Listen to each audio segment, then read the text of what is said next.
Here's the question I got asked. How do I endorse a LinkedIn member? The question's all about their skills section. If you scroll down here to my skills section, you will see, where are they, that I have 45 skills. You can have a total of 50 skills. If I click on show all 45, you'll see that I've got endorsements by some people on each one of these skills. I got this skill right here. I'm endorsed by, it looks like 3 people. This skill right here, LinkedIn Sales Navigator, I'm endorsed by 22 people. 18 here, 16, etc., etc., etc. I have some skills that are up in the hundreds. These are old skills that have been around for a while. But how do you endorse somebody for a skill? Let's go take a look at a buddy of mine's profile, and I'll show you how to do it. Here's Randy Wooden, good friend of mine.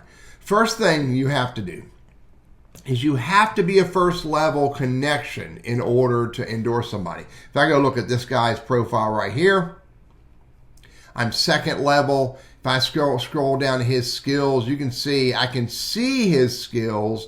I can see who endorsed him, but I don't have the ability to endorse him myself. Why? We're not first level.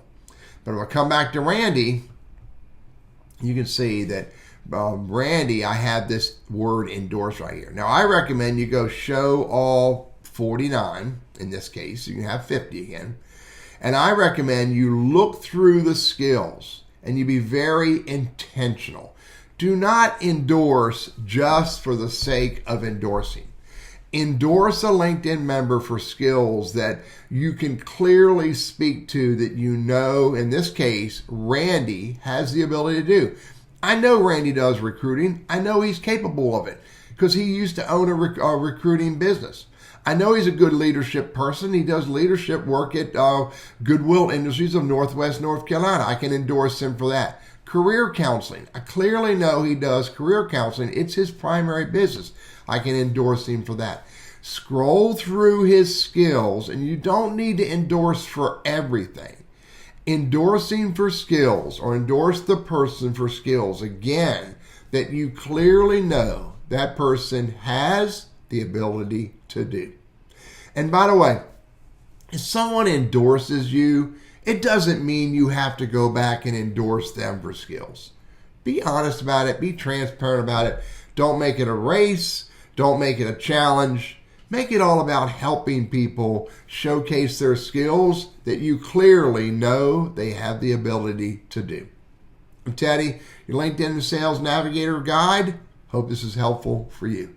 By the way, if you like these videos that I create for you all about using LinkedIn and Sales Navigator as a business tool, consider one of two or both of these ideas. Number one, go find my YouTube channel at TL Burriss, Burriss. And at the very least, subscribe and ring the bell. Maybe you might want to join the private membership group where I give content to that group, private content on a regular basis. Or maybe go find my Quora space, masterlinkedin.quora.com. At the very least, follow that space. Again, you might want to also consider subscribing because I give rich content here before I put it anywhere else to help people master using LinkedIn as a business tool. Thank you very much.